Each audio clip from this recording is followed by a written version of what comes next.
بسم الله الرحمن الرحيم نحمده ونصلي على رسوله الكريم أما بعد. So we are doing hypothetical syllogisms. So a quick recap. We are doing indirect inference, and in that we have inference, we have direct, we have indirect. Indirect we have what? Conversion, aks mustawi. Then we have obversion.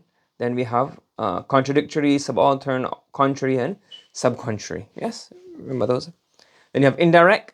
We then deduction, categorical syllogism. And you have major and minor term, we have major and minor premise, we have the middle term, and then we have the conclusion, and we discussed all of those before. And now we're in hypothetical syllogism. And in here we have mixed hypothetical syllogism, and today's lesson is what?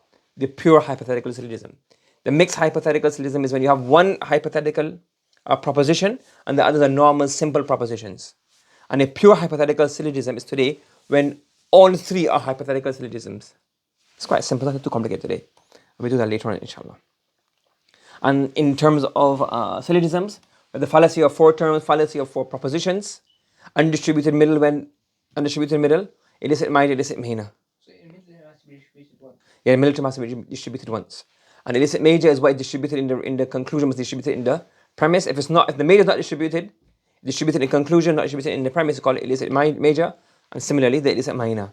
You can have two negatives, and if you have one negative, then the conclusion must be negative. You can have two particulars. If you have one particular, then the conclusion must also be particular. Yes? And if hypothetical syllogism is made up of what? It's called a qadiyya shartiyya, made up of antecedent and the consequence. That's one hypothetical. This is a hypothetical syllogism, and you have a hypothetical proposition. Good? Yeah. Okay. And then we said what? You can affirm the antecedent and deny the consequence.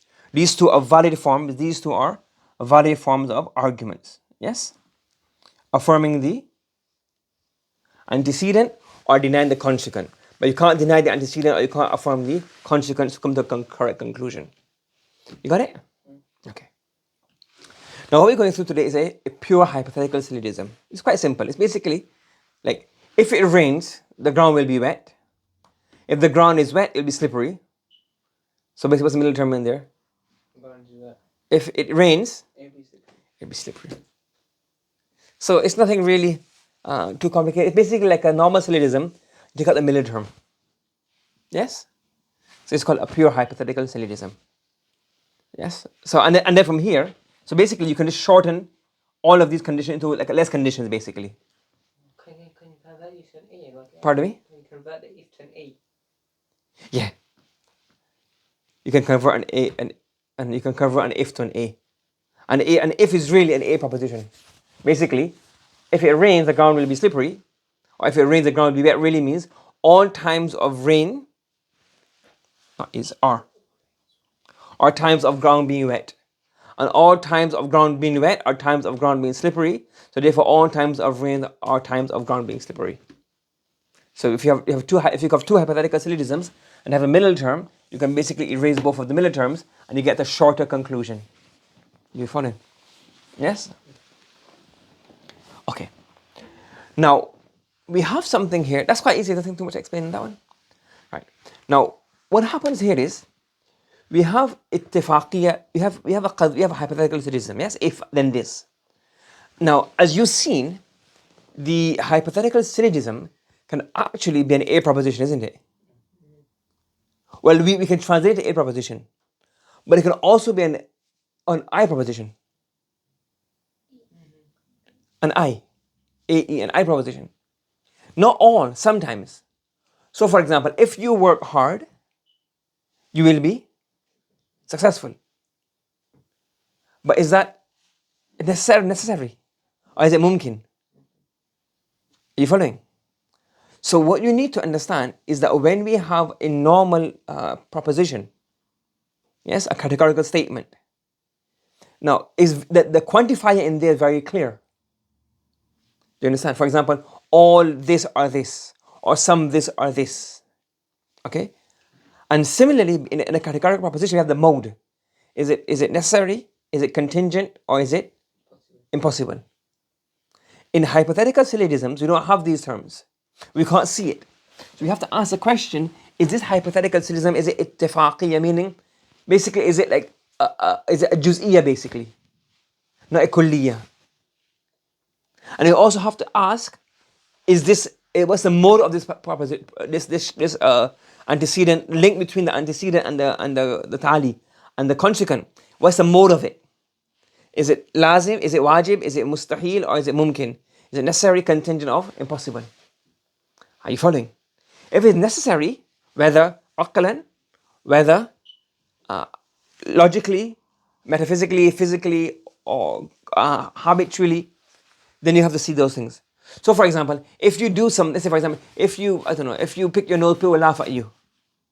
It's a hypothetical syllogism, isn't it? Yes? But the hypothetical syllogism, what is it? Is it necessary? Is it mumkin or is it mustahil? It's mumkin. So, you get what I'm saying? So, you have to understand the mode of the link between the two of them. And you also have to understand, is it always, because there's no quantifier in this. Sometimes a hypothetical syllogism is used when it's not for all, it's not A. The hypothetical is really what? An I. So if it's an A proposition, that means it always be the case. Either aqlan, metaphysically, or physically, or scientifically, or habitually. You understand what is happening here? So if it happens all the time, in one of these ways, it's called luzumiyya. It's necessary to happen. Yes? You following? You get it? And if it's not, then if it's an A, E, F, and I proposition, really meaning it's juz'iyya, sometimes it's called ittifaqiyya. That it happened, but it's not necessary to be so. Do you understand? So what we need to remember, so basically in summary, what you need to understand, remember is that the same way we can analyze a normal hypothetical proposition, not hypothetical, a normal categorical proposition is what? Is number, is it kulliya, is it juz'iyya, is it universal or particular? A hypothetical proposition also has the same functions, but you don't see them because of the way that it's laid out. So you can understand. So whenever you see that, just remember that as a summary. The same questions we ask about categorical syllogisms, we need to ask those questions about the hypothetical syllogism as well. This if then this, is it what? How is it? Is it necessary, contingent, jaiz? Are you following? So you find out if it's A, E, I, O. But if it's an A or an I, you will know if it's ittifaqiyya, luzumiyya. If sometimes of work, even if it's most times of working hard, that's still some, isn't it? So most times of working, so basically if you work hard to be successful, means most times, because not every time you work hard to be successful, isn't it?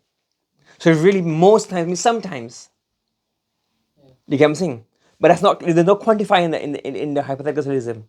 And that could lead to a bit of a fallacy sometimes. Do you understand? Are you following? Understood? Yes? So for example, if it rains, the trees will grow. If it rains, what will happen? If it rains, the trees will grow. Make sense?